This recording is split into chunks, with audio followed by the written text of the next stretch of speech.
Today, almost the entire entertainment industry suffers from excessive censorship. From a business perspective, it's understandable.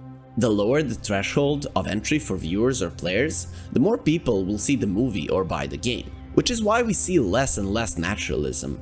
Not necessarily with gore, just with a few drops of blood, both in cinemas and on our gaming monitors. Nevertheless, even under such age restrictions, it is possible to create something worthy, and movie directors, along with game designers, have long since adapted to it. But I think it's safe to say that the trend for tolerance brings much more problems to the industry. While there's nothing wrong with the concept of tolerance itself, it's just that when in a movie we are introduced to a lesbian African-American woman whose gender is an Apache helicopter, the viewer tenses up a little bit. When it comes to a game where there is a buff girl and an LGBT flag can be found in one of the locations, an average gamer won't hold back and will give this game a 1 on Metacritic.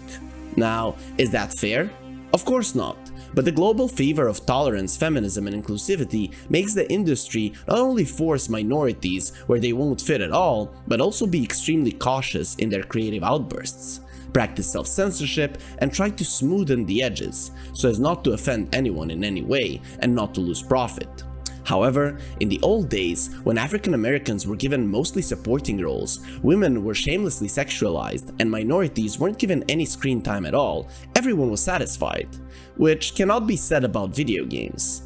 They were the scapegoat, the root of all evil, and how dare you allow the player to hit a woman in your game? Have you recognized what series we're talking about? Of course you have. Back in the day, GTA used to be one pain in the ass for all journalists, politicians, and moralists around the world. But why? Because it didn't play by their rules. In this series, almost everyone was a negative character. Male, female, white, black, gay, or homophobic. It didn't matter. Absolute brutality, occasional grey morality, exaggeration, dark humor, absurdity, ridiculing everything and anything. These are the key aspects of the great series of games. Let's give credits where credit's due. Despite the oppression from the public and the state, endless scandals and lawsuits, Rockstar Games continued to stand their ground and do as they want, not as they were told to. Only years later do I realize that Rockstar really deserves their name because they truly acted like rock stars, standing their ground while retaining informality in the eyes of the majority, making fun of those who put spokes in their wheels, and most importantly, pleasing their fans and setting their hearts on fire with their projects. But how did they tread this arduous path? What's happening to the company now? Do these rockstars still have that fervor? Are they still loyal to their principles in the industry of today? And this is a particularly relevant question. Did the world really need a remaster of the Great Trilogy? Or should they have thrown their resources into developing new projects? Today, we'll be answering this and many other questions. You're on Dragmatic. Please subscribe, smash the bell button, and we're off.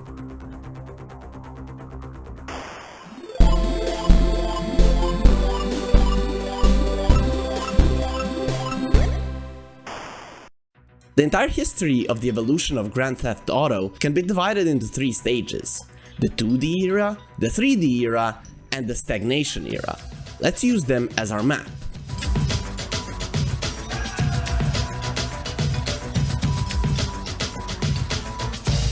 In April 1995, a British company called DMA, Design Limited, began developing a game called Race and Chase.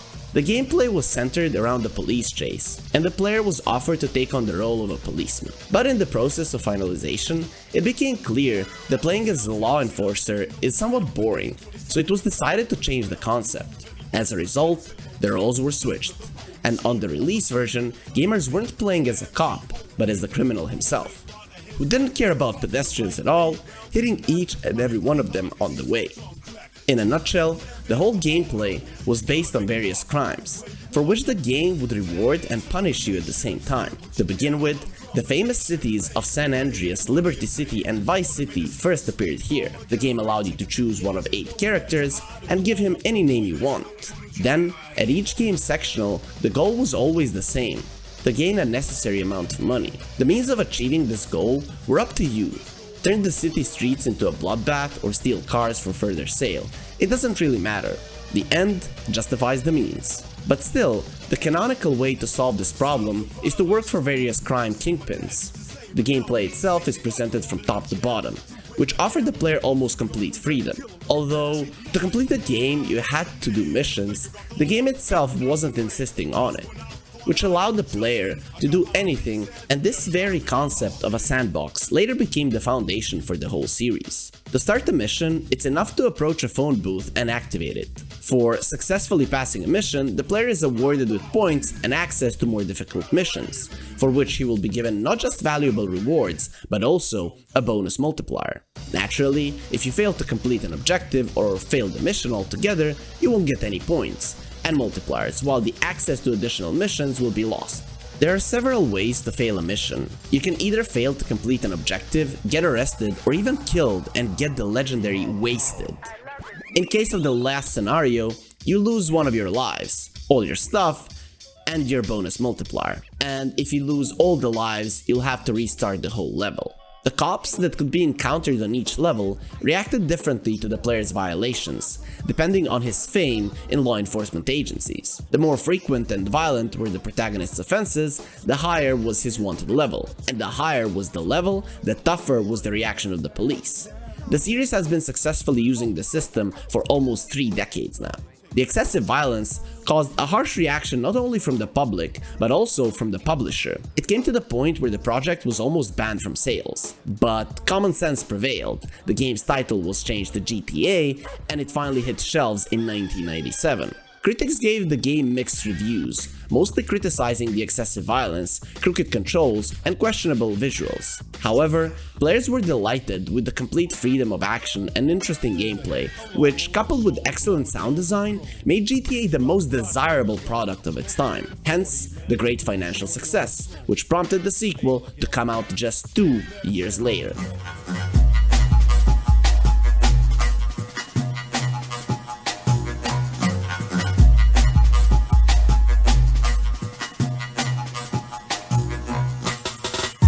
GTA 2 was an above-view action-adventure, like the first one, but it was bigger in every aspect, as a sequel should be.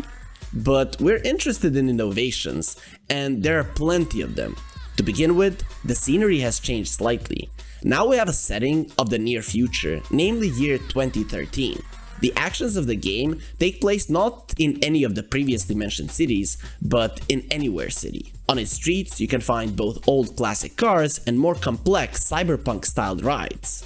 Their appearance strongly depends on which of the gangs they belong to, which leads us to game's gangs themselves, of which there are 7. So first, there's the Zaibatsu Corporation. Like any big company, Zaibatsu has spread its tentacles into all branches of production, so you'll encounter its members in every district. On paper, they're a respectable organization engaged in legal business, but in reality, they're involved in assassinations, drug trafficking, Genshin Impact, all mortal sins. Members of this gang are quite easy to spot. Their cars are usually painted black, and on top of there is a yellow letter Z. These are also one of the fastest cars in the game. I'm sure Yakuza doesn't need much of an introduction. They are one of the first gangs the player will have to face at the beginning of the game. Their trump card is J-Labs, where they are trying to create a cure for cancer, but somehow end up making drugs each time. If you see a sleek dark blue car on the road with a white yen sign on the roof, know it's the Yakuza. The name of the next gang, the Rednecks, speaks for itself. Its members sell explosives and moonshine, a grim cocktail, but I'm not surprised. They drive blue pickup trucks and their symbol is the Confederate flag. That's one hell of a joke, but there will be many more such mocking references in the game. The Scientists are one of the most dangerous factions in the game. Their occupation is the development of modern weapons and cloning of genetically modified people, which means that the fighters of this organization are strong and armed to the teeth, and their cars are the fastest compared to all other cars of other gangs.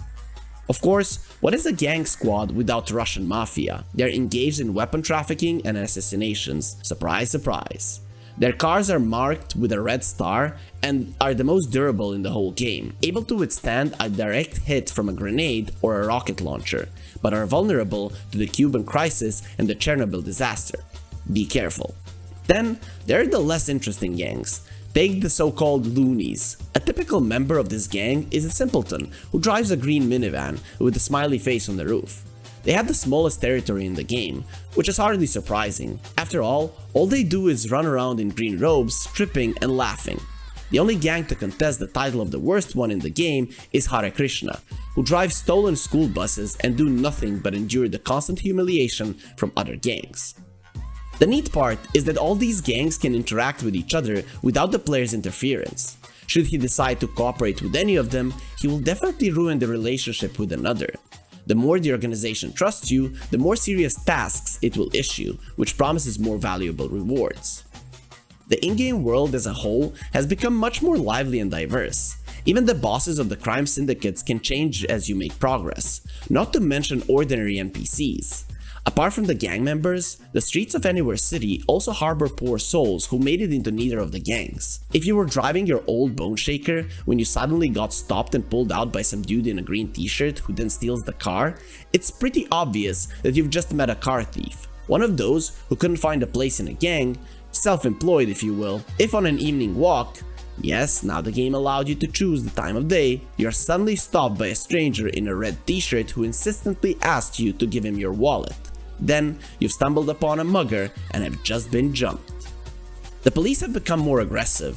Plus, in GTA 2, there was now the SWAT team who would track you down by your IP if you reach 5 stars. After reaching 6 stars, the city will be flooded with troopers, resulting in a total mayhem. The escape tactics are the same, either wait in a quiet corner or have your car repainted. The game also has some new weapons, such as the Uzi, which is available in different variations: shotgun, taser, flamethrower, machine gun, mines, grenades, and molotovs. The ability to save the game manually was also added. Now, to save the game, it was enough to go to the nearest church, make a donation of 50,000 bucks, and the voice will say, "Hallelujah! Another soul saved." But if you're a lowlife who doesn't have the necessary amount, the voice will shout, "Damnation! No donation, no salvation." Yes, the developers indulge themselves with ridiculing yet another group of people. The game had every chance to become another smash hit with great sales. A short film was made and a lot of music was written to promote the game. Critics received the game less warmly than the original. However, the players liked the sequel. In the following years, the rights to the series migrated from one company to another, while the franchise itself made it into 3D.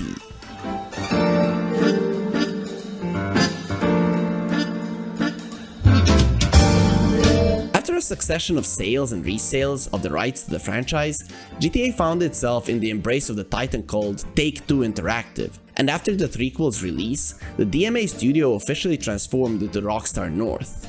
In the development of Grand Theft Auto 3, they used the Render Wave engine from Criterion Games, which helped to bring the game elements into the three-dimensional world. While designing the city, it was decided to take New York as the prototype and divide it into 3 districts: industrial, suburban, and central, so that the player would see this growth as he made progress, how both he and his surroundings get more and more rich. This was how Liberty City was made. At the late stages of development in 2001, the world saw the most horrifying terrorist attack, when in the middle of the day, 2 Boeings crashed into the Twin Towers. Naturally, it affected Rockstar's plans, because there has just been a world-class tragedy, the air is tainted with anti-terrorist sentiment, and here we have an upcoming game where violence, especially against civilians, is one of the key features. Plus, among the company's employees, there were also people whose families were affected by 9/11. So the release was postponed for a few weeks. During this time, a number of changes were made to the game. The police uniform was changed from blue to black, which originally bared a heavy resemblance to the uniform of New York cops. The devs also repainted the cars and changed their license plates, so that they looked less like their real prototypes. They even changed the flight trajectory of the airplanes so that none of them ended up near any skyscraper. According to Dan Houser, vice president of Rockstar, one of the game's character, Darko, who was involved in several particularly violent missions, was also removed long before release. For example, one of the missions suggested putting a bomb in an ice cream truck and detonating it in a crowded area. And finally, they also changed the cover for the American version of the game. This design will become the corporate style of all GTA games.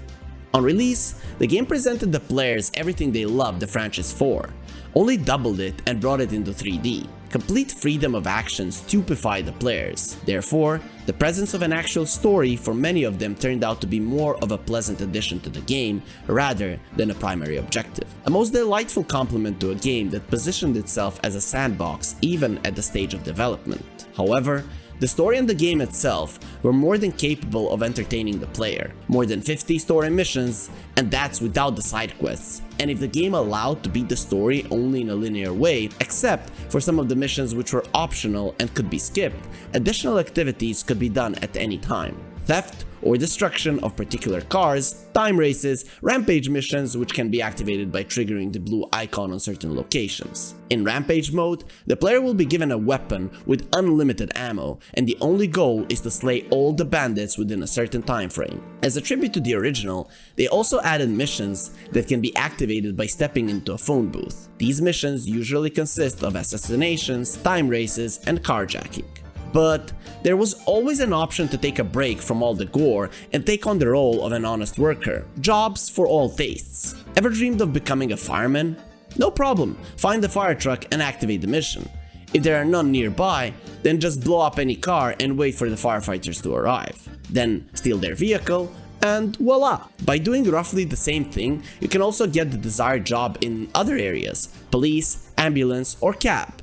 The goal is always the same: to complete a task within a limited time period, get a fare from a point A to a point B, extinguish a fire, neutralize a criminal, or save a life. To get the main prizes, you need to complete all 20 tasks in one take. For example, as a firefighter, you'll need to answer 20 calls and extinguish the fire in each one, which is about 60 cars. At the end, you'll get a bonus, a free flamethrower in front of each safe house. Each profession will have its own unique reward. It's better to complete these tasks in the early game, because the further you go in the story, the more gangs will be willing to give you some lead sandwiches, and trying to put out the fire on someone else's car while some thug is trying to blow up yours is not very convenient. GTA 3 entered the 3D era with a confident stride. I would even say it knocked down the doors with the word "there's no charge for awesomeness" or attractiveness. It raised the bar and improved each and every game aspect. The plot evolved and was now resembling an actual story with a kickoff, climax, and conclusion. Gameplay gave gamers even more freedom and variety. The fleet of cars has been increased, which was now offering more than 50 different rides. It was also this part that introduced the option to add your own music to the game folder and listen to it on a separate radio station, of which there were already tons of.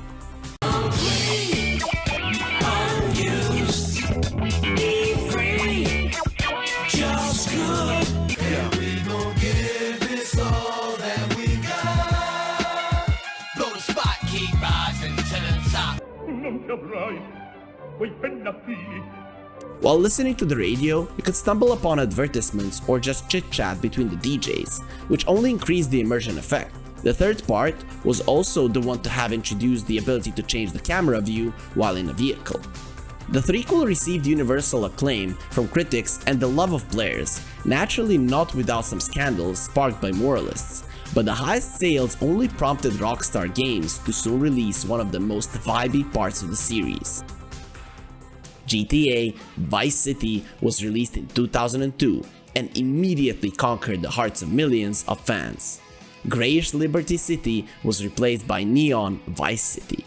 The actions of the game take place 15 years earlier than in the third part, so we have the marvelous ambience of the 80s, albeit a bit exaggerated here and there.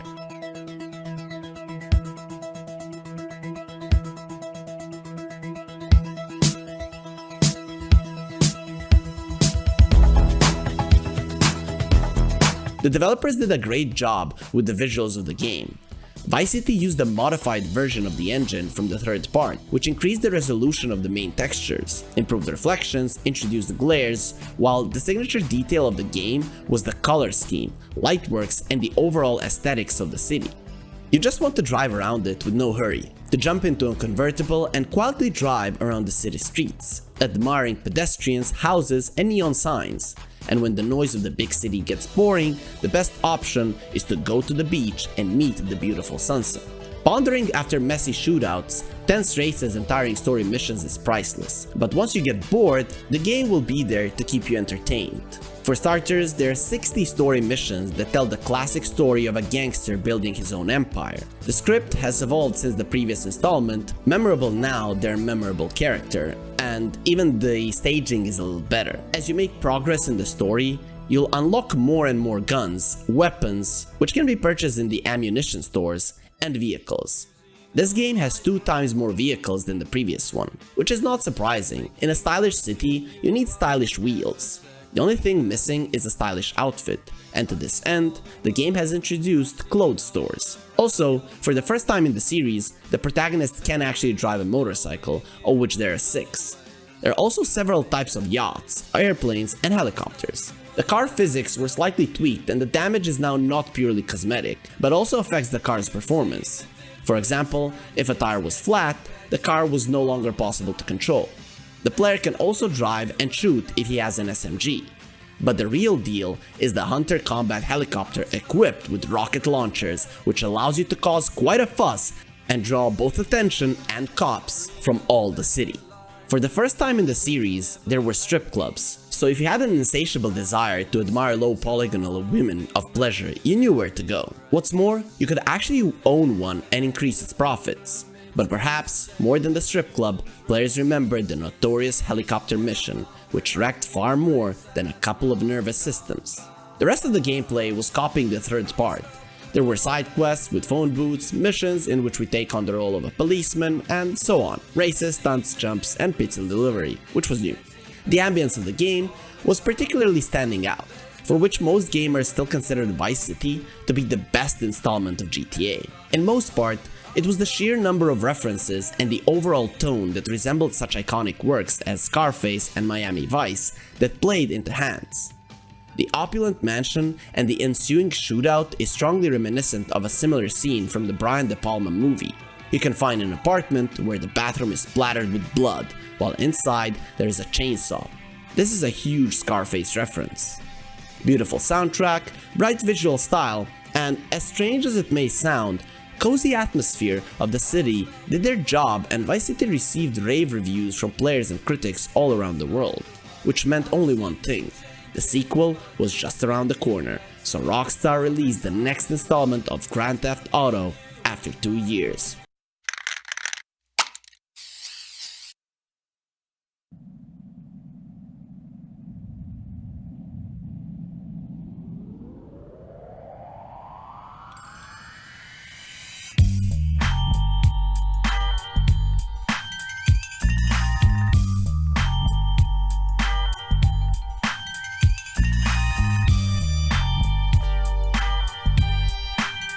GTA San Andreas made you fall in love with it from the very first minute of the intro. This legendary tune seems to be stuck in my head for life, and all I can say when I hear that intro is Grove Street, home. This installment of the series can rightfully be called the best, at least for the amount of memes it spawned, from Here We Go Again to Big Smoke's Order. I'll have 2 number 9s, a number 9 large, a number 6 with extra dip, a number 7, 2 number 45s, 1 with cheese, and a large soda. When you first launch San Andreas, you instantly realize why the game has been in development longer than usual. The open world. It's big. Big enough and diverse enough even by today's standards. And back then, it was a freaking huge map, 4 times the size of Vice City. But of course, what's important is what could you do on such an enormous location? Well, there's so many things to do that my whole childhood wasn't enough to try out everything the game had to offer. The game's main edge and its most fun part is the city itself and the exploration of it. All you need to do is complete the necessary story missions to gain access to the whole map, and then, my friend, you can get lost here for dozens and dozens of hours. The map is divided into 3 major cities: Los Santos, Las Venturas, and San Fierro. Los Santos was obviously inspired by Los Angeles, which is why we have the huge bank tower from which I used to jump both with and without a parachute, the observatory, the huge Winewood sign in the hills, and the criminal neighborhood of Ganton, which is just like Compton. Los Santos alone consists of such diverse neighborhoods that contrast so much that even almost 20 years later, it still evokes the same emotions. You can get in your ride on Grove Street, but before you get to Santa Maria Beach, the damned balas will shoot all your tires just because you're wearing a green outfit instead of a purple one, which means you'll have to stop at Pay and Spray to get your car patched up, and then you'd better have a bite at a burger joint to restore your health. Then, might want to have a haircut. I mean, look at you. And also, don't forget to pop into a Suburban and buy some new rags, cause you look like a douche. Then, and only then, you're free to go to the beach and do some dancing. What an idiotic way to pass time. May I ask our viewers, who still have to pack the bag for school? Well, let me tell you that once upon a time, when I was a kid, I had the opportunity to witness the following. My older brother, when it was his turn to play the game, would stop by a bar near Ganton and play pool. All his free time, for an entire week. I mean, he didn't do anything else, no driving around, no shooting, nothing. He would just pop into the diner and play pool there for a few hours every evening.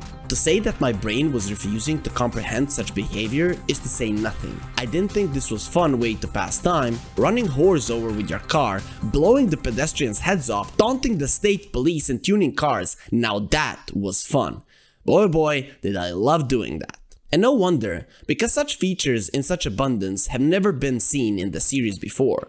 Steal a sedan, drive it to the workshop, repaint it, choose the juiciest discs, put a spoiler, new bumpers, air intake, choose a cool exhaust pipe, get nitro and hit the road with a huge grin on your face. But what was even more fun was the lowriders tuning. There were universal paint jobs. You could also put hydraulics and go dance in a car with a hot low polygonal gal. Driving around the state of San Andreas was my favorite thing to do. When I started to grow tired of Los Santos, I'd get in a big SUV and head to Red County with its picturesque landscapes, lonely trees, and green hills. Miles of half-empty roads were rarely interrupted by small towns like Dillmore, where you could take a break, watch NPCs who looked and even behaved differently than in the big cities, save the game, and move on further to the west. Drive through the strait and end up in Bone County, admire the airplane graveyard, then drive to the next big city, Las Venturas, which bears a striking resemblance to Las Vegas. Just like Los Santos, it is also divided into many districts, among which they are rather modest and absurdly rich with luxury homes and golf clubs. Factories are interspersed with countless casinos. If you have saved up or more likely have cheated a large amount of money and have no idea where to spend it, you've come to the right place. Finally, when you get tired of losing chips on a slot machine and you eventually drive to San Fierro, you'll discover arguably the most stable city of all. Well-maintained neighborhoods with exquisite houses and European architecture, neatly trimmed lawns, stores, the large medical center, the Golden Gate Bridge. Sure enough, you won't find a ghetto in this city. So, when you'll have had your fun with the city and decide to go further, after a couple of more urban-type settlements, you'll end up in Los Santos. Full circle. So, what else is there to do? Well, for starters, there's the story. A bit tedious in certain places, yes, but quite decent all in all. The characters, their phrases, and their missions just stick in your memory. I still remember how CJ and Ryder stole crates from a bloke's house while he was asleep. And if you made too much noise, the bloke woke up and the mission failed. During this mission, I was even afraid to breathe. The train chase was also a huge blow to my nervous system. When you need to keep up with it, don't crash and keep it steady so the fat bastard could fire like 3 bullets into the enemies. All we had to do was follow the damn train, CJ. Fuck you, Big Smoke. Even your grandma is a better shot. Of course, we also shouldn't forget about the cheat codes. HESOYAM and AEZAKMI are forever stuck in the memory of millions of players. While I'm sure that every second one had a tattered piece of paper with the cheats, when even the cheats and story missions could no longer keep me entertained, the best option was to go to the nearest eatery and start chowing down until CJ started burping. Yep, those were fun times. The game now requires you to eat. This is an important mechanic that directly affects the protagonist. In order not to look like a chopstick, you had to eat regularly. But if you just stuff CJ with fast food all the time, you'll turn him into a fatty in no time. To keep the man in shape, you You have to go to the gym, pump iron, and you can even do boxing. If you do regular sparrings with the boxer in the gym, even in a street fight, CJ's combat style will change and he will be delivering blows more confidently. By the way, when I got really bored, I'd go to the gym to brawl with this poor boxer and brutally pummel his face until there was no face left, after which I'd proceed to kick his lifeless corpse. I'm thinking about what was wrong with me as a kid. Let's move on. The AI in the game was drastically improved. Any random NPC would react to the protagonist if he behaved inadequately. In case of a murder, the witness could call for help, start fighting with you, or pull out a gun and open fire. From now on, you can and should seize territory from hostile gangs. The best option is to approach your homies, talk them into getting in your car, and go to punish the ballas. While you steer and watch the road, your bros will take care of shooting. The car fleet has increased to a total of 200 cars. The game also has quad bikes, bicycles, airplanes, trains, and a goddamn jetpack. Race? Have fun with arcade machines, do graffiti, attend a flight school, take pictures, and go dating. That's what else you could do in San Andreas. Speaking of dating, with the hot coffee mod, the player could do interactive porn, a minigame of sorts, which caused such a stir around the new GTA back in the day that it is remembered to this day. San Andreas took a leap forward both within the series and the video game industry as a whole. It was the first game in the franchise not to have loading screens when traveling from one city to another.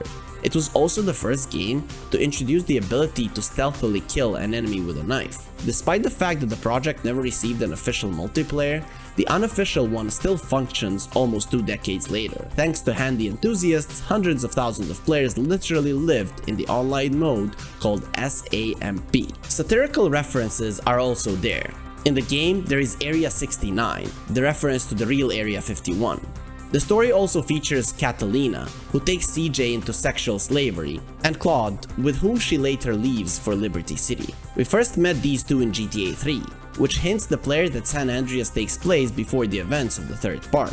The amazing soundtrack, which features Snoop Dogg, NWA, and other legends, pleases gamers throughout the whole experience. All of the above allowed the project to get rave reviews from both players and critics. Many of them called the game the best in the series, and I completely agree with them. In my opinion, San Andreas is as good as GTA gets.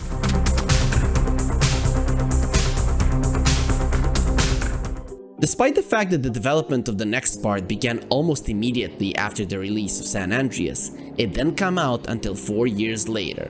There were multiple reasons for this, and the main one was the change of the engine. In 2004, Electronic Arts acquired Criterion Games, who made the RenderWave game engine, and this promised big problems with licensing. So Rockstar scratched their heads and decided that it was time to finally make their own. Having taken Angel Games' engine as the basis, which was used in Midnight Club, the guys at Rockstar San Diego developed their own game engine called Rage, which combined physics, graphics, sound, and animation. The latter was based on the Euphoria software. It allowed to create animations with dazzling speed. Another important advantage of the engine was the ability to process dynamic objects in large spaces. This allowed to increase the draw distance, so that cars would no longer appear right in front of you. Speaking of cars, a great emphasis was made on the car physics. Now, the system takes into account weight and traction. Plus, the car just generally behaves more realistically. The action was supposed to take place in Liberty City, except that the only things it had in common with the city from the third game were the name and the overall ambience. To recreate the city, the devs took several 2-week trips to New York City over the course of 2 years. During this time, they took over 200,000 photos, explored the neighborhoods, obtained demographic data such as which neighborhood is dominated by which ethnic group, studied the statistics on the sold car models, satellite images of the city, its infrastructure, and even the layout of buildings. But it wasn't to make a digital copy of New York City. Nope. The goal was to design Liberty City, which was only inspired by the commercial capital of the world. Therefore, it was important to recreate the general facade of New York, to recreate certain parts of the city, those architectural features and buildings that players would definitely be familiar with thanks to the pop culture. At the same time, Liberty City was designed in such a way that the gameplay was as rich and calibrated as possible. In the end, the gameplay turned out to be as intended. From the very first minutes, you realize that in front of you is a completely new GTA. The way the game looks, improved graphics, character animations, cars. Skidding has become easier, and if you crash at full speed into the nearest fender, Niko Bellic will immediately be catapulted through the windshield. Ah yes, this time the protagonist is interesting because he was inspired by Russian actor Vladimir Mashkov. This is especially noticeable if you look at his character in the movie Behind Enemy Lines. Long story short, the game is full of Russian gags. That joke about potatoes and cabbage makes you laugh because of its sheer stupidity rather than an exquisite punchline, but it still makes you chuckle. But let's get back to the gameplay. Finally, the ability to shoot while taking cover was introduced. Now you could either open aimed fire or shoot blind. The weapon arsenal couldn't boast a huge variety of guns, but that was compensated by the much more pleasant shooting mechanics. Assault rifles had a recoil, and the enemy would react differently depending on where you hit him. A hit in the arm would make him drop the weapon, a hit in the leg would make him collapse, and if you hit him right in the skull, he'd most likely lie down never to get up again. If today such things in games are taken for granted, back then it was a revelation. Hand-to-hand combat has also improved with the ability to counterattack, but who cares when there are so many other ways to unalive the enemy? Police now also works differently. Previously, if you end up smothering some poor guy in an alley, a police car would show up almost immediately, as if you had a GPS tracker. Also, if someone would start beating you up in front of the cops, they just wouldn't care and would turn a blind eye.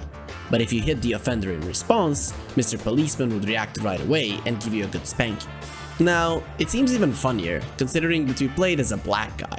Whether the Rockstars did that on purpose, as if mocking another stereotype, or was it just an error in the code, is destined to remain a mystery. What's important is that in the new part, everything is different. First, should you commit an offense, provided that you didn't do it in front of the police, the cops would only start looking for you based on where a witness last saw you. On the map, this area will be marked with a circle, and the higher your wanted level, the bigger the circle and the more active the search. And if you get drunk in the nearest bar, yes, the game allows you to do that, and get behind the wheel in such condition, the police, should they notice it, will immediately start to chase you. While drunk, Niko will be staggering from side to side along with the camera. The cell phone was another important innovation, which replaced the game menu. With it, you can change settings, take pictures, and interact with friends. The game allows you to make friends with certain NPCs. At some point, you may receive a call from a friend with an offer to hit the nearest bar for a drink. If you accept the invitation, come on time, and bring your comrade back home safely, your relationship will improve. This has its bonuses, such as extra missions, the options to take a partner on a mission, and so on. Also, for the first time in the series' history, the story became partly non-linear. Some of your actions directly affected the game's ending. I wouldn't say that it was worth to replay the whole game, but it's an obvious advantage. Another hot new feature was the official multiplayer mode, which could be accessed through the cell phone. While online, the player could create his own character, choose the appearance to his liking, and take part in any of the available events, whether it was a race, a deathmatch, or take on the role of a cop or a criminal, or just explore the city with friends. Now, back to Liberty City. In GTA 4, you will no longer encounter huge deserted locations like in San Andreas. For me, personally, it certainly was more of a minus than a plus. Today, years later, it can be compared to Red Dead Redemption 2, where there are vast territories with really nothing but majestic cliffs, vegetation, and rare animals, albeit for a good reason. Such places allow you to take a break from the endless shootouts, chases, and just ponder and enjoy the nature. Similar locations in San Andreas serve the same purpose. While driving through the countryside, you could relax and put your guard down, because no balas would get you here. But at the same time, I do understand that for most gamers, such changes in GTA 4 is a huge pro. The territory itself may become a little smaller compared to the previous game, but the amount of unique activities per square foot has doubled. The gameplay became more intense, dynamic, and interesting. Within Liberty City, there was almost no room for empty and desolated territories with nothing going on. Rockstar weren't satisfied with what's already been achieved and later released two major standalone DLCs, which when put together can almost be compared to the original game in terms of length. Missions, characters, and story in The Lost and Damned, and especially in The Ballad of Gay Tony, were loved by the players to the point where they were almost praising the DLCs even higher than the original game. which isn't that surprising. Both of these stories, although completely different from each other, managed to breathe new life into the grey and gloomy Liberty City, and even give gamers a new experience, which is quite an accomplishment for a DLC. It would be strange if the whole world wasn't going bananas about the new chapter of the great and scandalous GTA series. Unprecedented level of freedom, deep and gloomy story, which presented the player with moral dilemmas, redesigned combat, updated graphics, improved physics, and as always, a memorable soundtrack. All this allowed the game to get a ton of high scores from the press and the players, while the publisher made a fortune.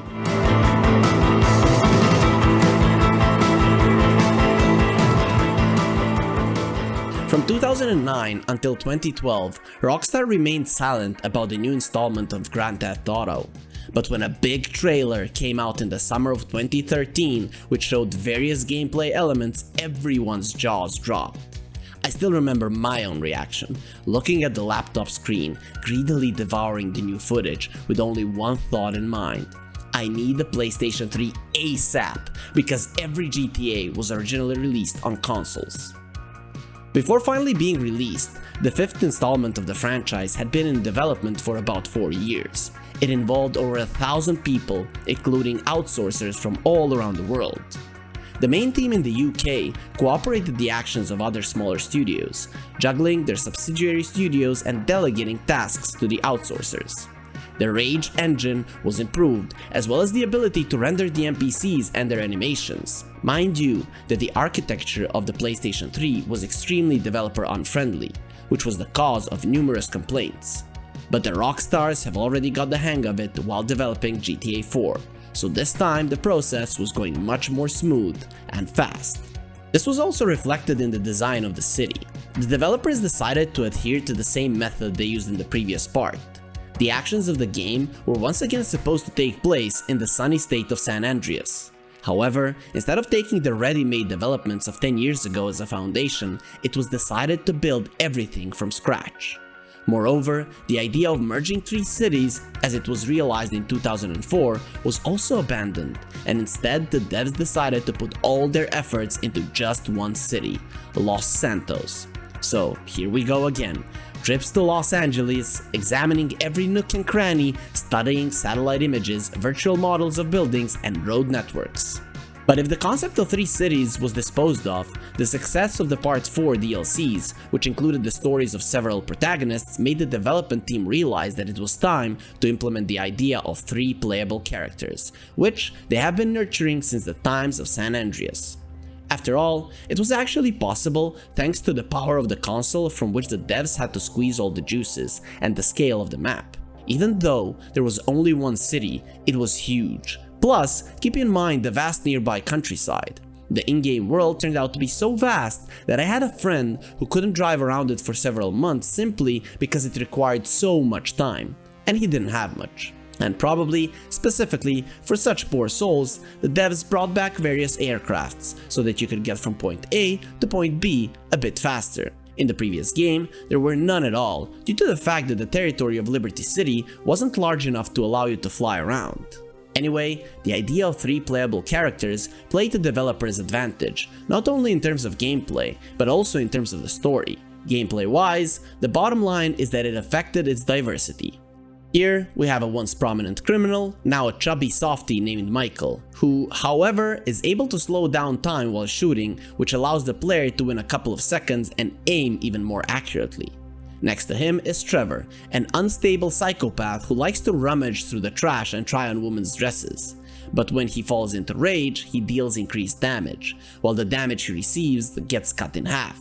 And probably the most sane character among the 3 is Franklin, an African American trying to rise from the bottom by stealing cars, hence his ability to slow down time while driving, a very useful feature if you need to make a sharp turn. In terms of gameplay, that naturally dilutes the monotony of what's happening. In general, if GTA 4 was more like a drama with a sad ending, the 5th part was like a dark comedy to me the whole time. For better or for worse, everyone decides for themselves, but the fact that the mood of the game couldn't be any better is undeniable. Because even the color palette here says forget the grey and gloomy Liberty City, welcome to the crazy and bright Los Santos. The main storyline never gets boring, because it constantly switches the narrative between the main characters, and each of them has his own main conflict and secondary characters. Through them, each of the protagonists in the story grows, at least changes, and in the end, their storyline intertwine Guy Ritchie style, creating one story that involves all three protagonists. This helps to keep the momentum both in the game and in the storyline, creating chemistry between the characters that makes it more interesting for us to watch as the events unfold and even affect what they'll lead to. In short, when I finally got my hands on the trusty old PlayStation and on the most desirable game on planet Earth, I was the happiest man alive. When I finally managed to launch the game, I simply forgot about the existence of the real world and went headlong into the seemingly so familiar but brand new Los Santos.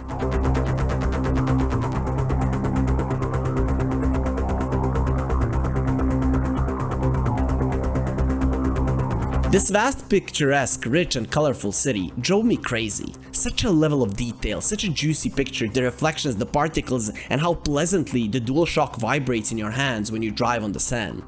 What amazing tracks are playing on the radio. Think it's pistol popping like it's 1999. I was 9, maybe 10, then again, never mind. All in all, I was just on cloud 9. There's so many various activities, points of interest, entertainments, and stores that it makes you dizzy and you don't know where to begin.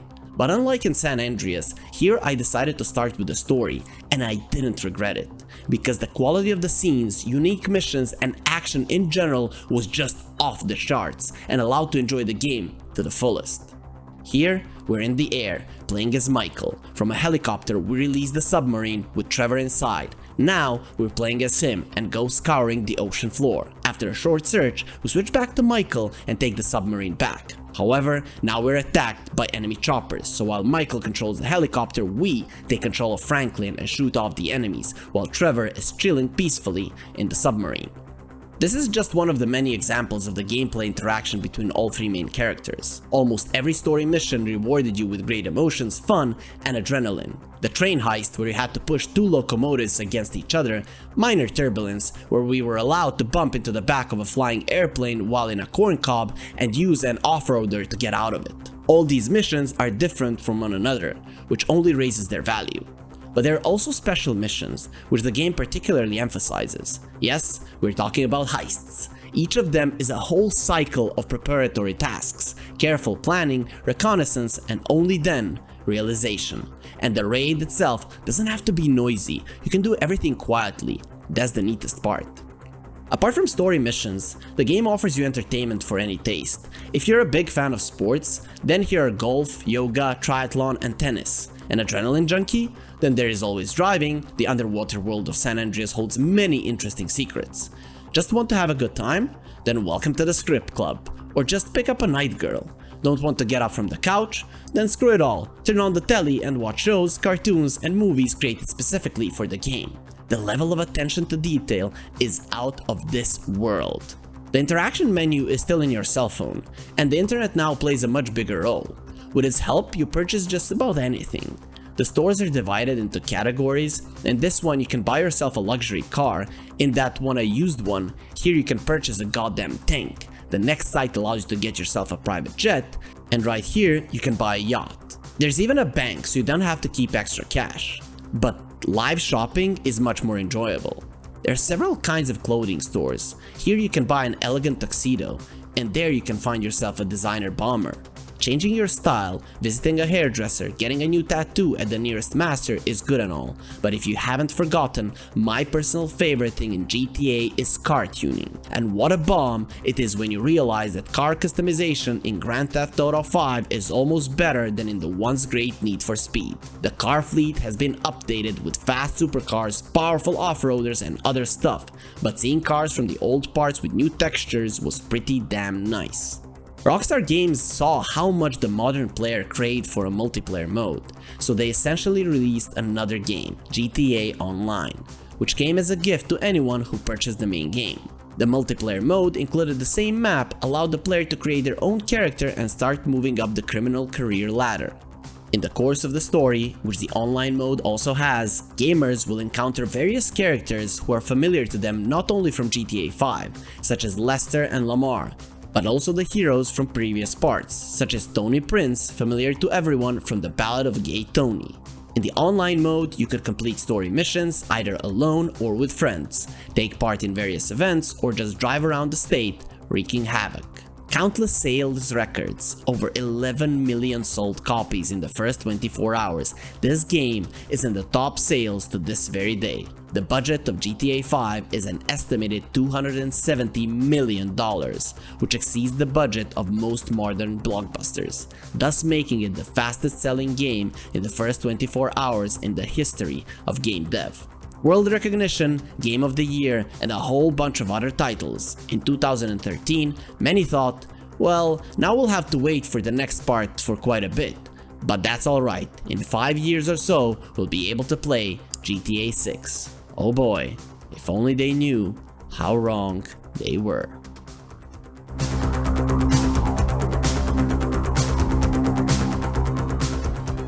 One year later, with the release of the new generation consoles, PS4 and Xbox One, the Rockstars released the so-called next-gen version of their beloved brainchild. Thanks to the processing power of the new consoles, the updated GTA 5 could boast higher quality textures, draw distance, improved lighting, and the output resolution was increased to full HD. Also, for the first time in the history of the series, the first-person view was introduced. According to the Rockstar North animation director, a tremendous amount of work had to be done in order to implement this mode, improving texture quality, resolution, and making new animations. Firstly, so that the player in the mode wasn't irritated by low-resolution textures, and secondly, because animations made for the third-person view can look very clumsy in first-person.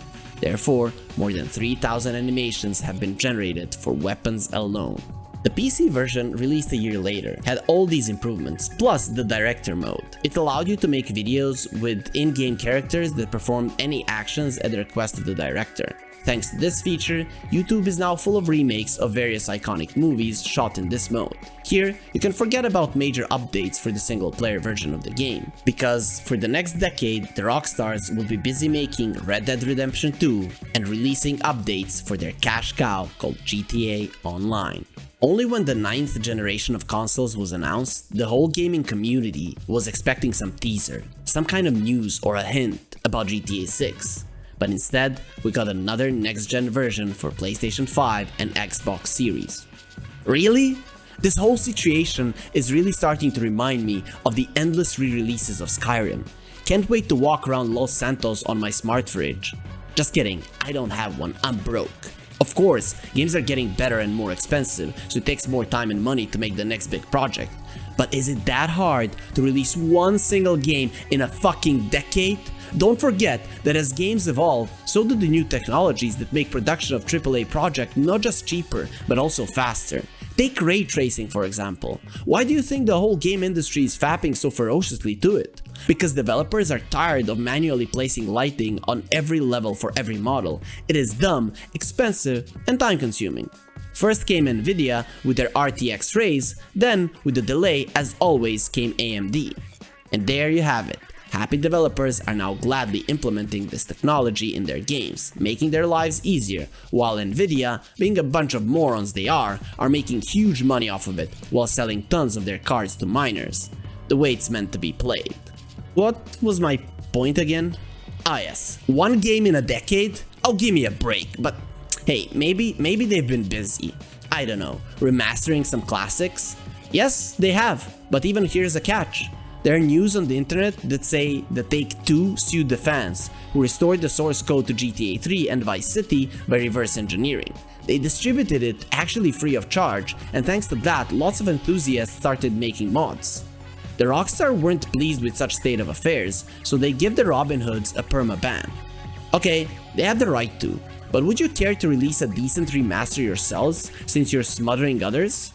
Nope. Sooner said than done, so the Rockstars announced Grand Theft Auto Trilogy, the Definite Edition. The gaming community was enraged with the quality of the product, terrible optimization, cartoonish graphics which for many destroyed the atmosphere of the original games, and these are not all the problems of the trilogy. Just look at these system requirements, compare them with the system requirements of GTA 5, RDR, and laugh, because I don't know what else to do but laugh. Why the updated trilogy is so demanding to the hardware is not quite clear. But anyway, I really don't want to end the video on such a sad note. Let's hope that the release of the 6th installment will be a truly special day for all gamers, if we even live to see the release, that is. On that note, I think we'll end this short episode. Thank you so much for watching. Be sure to share with us down in the comments which GTA is your favorite. Also, don't forget to subscribe and smash the bell button. Stay tuned.